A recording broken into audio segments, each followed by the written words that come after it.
ರಲ್ಲಿ ರಸಪ್ರಶ್ನೆ ರಥೋತ್ಸವ ಕಾರ್ಯಕ್ರಮಕ್ಕೆ ತಮಗೆ ನಮ್ಮ ವಿದ್ಯಾಲಯದಿಂದ ಸ್ವಾಗತವನ್ನು ಮಾಡ್ತಾ ಇದ್ದೀನಿ. ತಮ್ಮ ಹೆಸರನ್ನು ಹೇಳ್ತೀನಿ. ನನ್ನ ಹೆಸರು ಶೀಲಾ ರಾಘವೇಂದ್ರ ಕುಲಕರ್ಣಿ, BSNL ರಿಟೈರ್ಡ್. ಇಲ್ಲೇ ಹುಬ್ಳಿಯಲ್ಲಿ ಸೆಟ್ಲ್ ಆಗಿವಿ. ಹುಬ್ಳಿ ಒಳಗೆ ಸೆಟ್ಲ್ ಆಗಿದ್ದೀರಾ? ಓಕೆ. ತಮಗೆ ನಾನು ರಾಯರ ಚರಿತ್ರೆಯಲ್ಲಿ ಪ್ರಶ್ನೆಗಳನ್ನು ಕೇಳ್ತೀನಿ. ವೆಂಕಟ ಭಟ್ರು ಎಲ್ಲಿ ನೆಲೆಸಿದರು?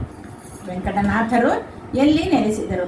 ತಂಜಾವೂರು ಸಂಸ್ಥಾನದ ಕಾವೇರಿ ಎಂಬ ಪಟ್ಟಣದಲ್ಲಿ 1595ರಲ್ಲಿ ಜನಿಸಿದರು. ಕೆಲವರ ಪ್ರಕಾರ ಅದು ಭುವನಗಿರಿನೂ ಅಂತಾರ. ಹೌದು, ಸರಿ. ಭುವನಗಿರಿ ಅಂತ ಕೂಡ ಹೇಳ್ತಾರೆ. ತಂಜಾವೂರು ಸಂಸ್ಥಾನದ ಕಾವೇರಿ ಪಟ್ಟಣಂನಲ್ಲಿ ಜನಿಸಿದರು. ಕೆಲವರ ಪ್ರಕಾರ ಅದು ಭುವನಗಿರಿ ಎಂದು ಕೂಡ ಕರೀತಾರೆ. ಅದು ನೀವು ಇದನ್ನು ಹೇಳ್ಬಿಟ್ರಿ, 1595ರಲ್ಲಿ ಜನಿಸಿದರು. ಸರಿಯಾದ ಉತ್ತರ. ನೀವು ಮತ್ತೆ ಇದರೊಳಗೆಲ್ಲ ಕೆಲಸ ಮಾಡೀರಿ, BSNL ಚೆನ್ನಾಗಿ ನೀವು ಇದು ಕೂಡ ನೆನಪಿಟ್ಕೊಂಡು ಹೇಳಿದ್ದೀರ. ಇನ್ನು ಮುಂದಿನ ಪ್ರಶ್ನೆ ತಮಗೆ. ವೆಲ್ಲೂರಿನಿಂದ ಹೊರಟ ರಾಯರು ಕರ್ನಾಟಕದತ್ತ ಹೊರಟು ತ್ರಿವಿಕ್ರಮ ಪಂಡಿತಾಚಾರ್ಯರು ಶ್ರೀ ಮಧ್ವಾಚಾರ್ಯರೊಡನೆ ವಾದ ಮಾಡಿರುವ ಯಾವ ಸ್ಥಳಕ್ಕೆ ಬಂದರು? ವೆಲ್ಲೂರಿನಿಂದ ಹೊರಟ ರಾಯರು ಕರ್ನಾಟಕದತ್ತ ಹೊರಟು ತ್ರಿವಿಕ್ರಮ ಪಂಡಿತಾಚಾರ್ಯರು ಶ್ರೀ ಮಧ್ವಾಚಾರ್ಯರೊಡನೆ ವಾದ ಮಾಡಿರುವ ಯಾವ ಸ್ಥಳಕ್ಕೆ ಬಂದರು? ವಿಷ್ಣುಮಂಗಲಕ್ಕೆ ಬಂದರು. ವಿಷ್ಣುಮಂಗಲ ಇದು ಅಂತಾರೆ, ಅದಕ್ಕೆ ಸರಿಯಾದ ಉತ್ತರ.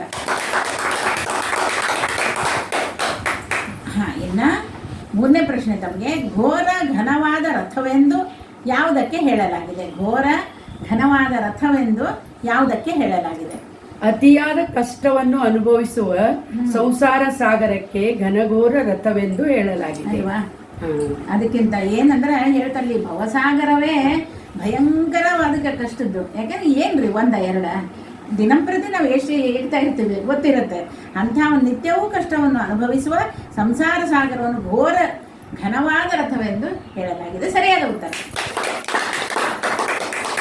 ಅದಕ್ಕೆ ಹೇಳ್ತಾರೆ ಏನಂದ್ರೆ, ಕಂಡ ಕಡೆಗೆ ತಿರುಗಿ ಬೆಂಡಾದೆನು ಕೊನೆಗೆ, ಕಂಡವರ ಕೊಂಡಾಡುತ್ತ ನಿಮ್ಮ ಕಂಡೆ ಕಟ್ಟ ಕಡೆಗೆ, ಭೋಯತಿ ವರದೇಂದ್ರ ಶ್ರೀ ಗುರುರಾಯ ರಾಘವೇಂದ್ರ, ಮಂತ್ರವನಾನರಿಯೇ ಶ್ರೀಮನ್ಮಂತ್ರಾಲಯ ದೊರೆಯೇ, ಅಂತರಂಗದೊಳು ನಿಂತು ಪ್ರೇರಿಸೋ ಅನಂತದ್ರೀಶ ದೊರೆಯೇ.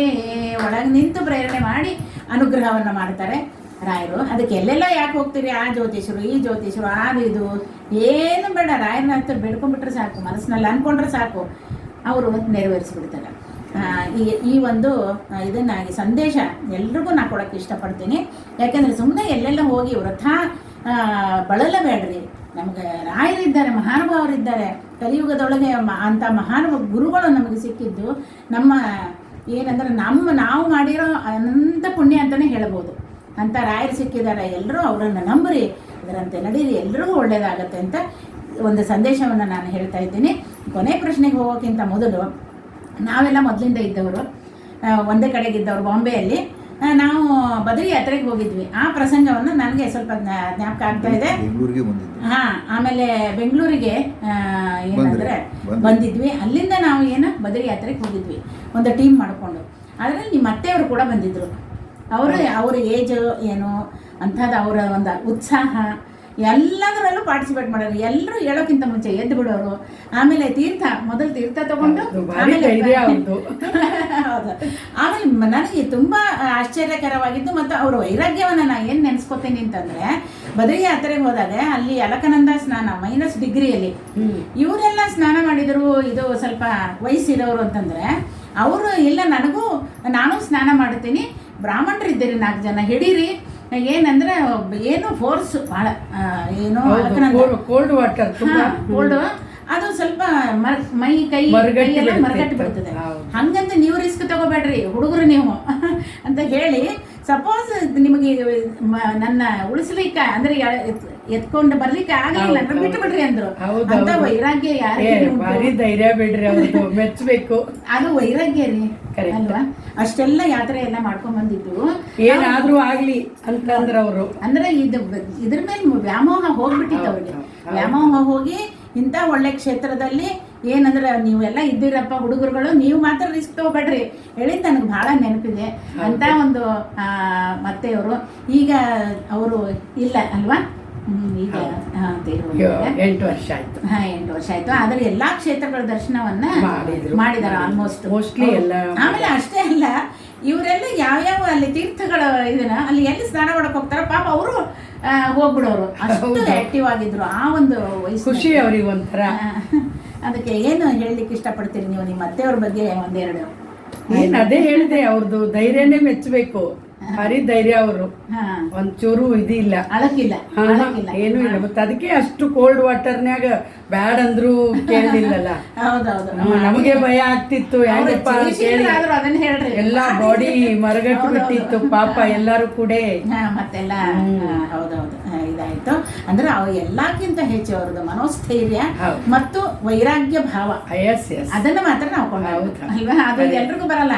ಈಗ ಇನ್ನೊಂದು ನೆಕ್ಸ್ಟ್ ಮೂಮೆಂಟ್ ನಾವು ಇದು ಏನೋ ಜೀವ ಹೋಗ್ತದೆ ಅಂದ್ರೂ ಕೂಡ ಉಳ್ಕೊಳ್ಳೋಕೆ ಪ್ರಯತ್ನ ಮಾಡ್ತಾ ಇದ್ದಾರೆ ಯಾವುದೇ ಜೀವಿ. ಅವ್ರು ಅಂತಿದ್ರು ನಂದೇನ್ ಎಲ್ಲ ಆಗ್ಯದ, ಹೋದ್ರ ಅಲ್ಲೇ ಹೋಗ್ಬಿಡ್ತೇನೆ ಸ್ವಾಮಿ ಅಂತ ಮಹಾನುಭಾವರು. ಈ ಒಂದು ಇದರಲ್ಲಿ ಬಹಳ ನಾವು ಅವಾಗವಾಗ ನೆನ್ಸ್ಕೊತಾನೆ ಇರ್ತೀವಿ. ಕೊನೆ ಪ್ರಶ್ನೆಗೆ ಬರ್ತಾ ಇದ್ದೀನಿ ತಮ್ಮನ್ನು ಕರ್ಕೊಂಡು. ಇದು ಯಾವ ದಾಸರ ಕೃತಿ?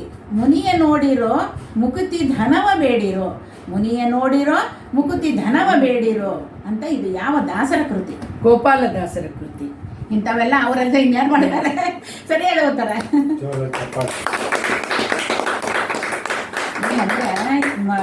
ಇದು ಸುಮ್ಮನೆ ಬಿಡಬೇಡ್ರಿ, ಮೋಕ್ಷವನ್ನು ಕೂಡ ಕೊಡ್ತಾರೆ ಅವರು.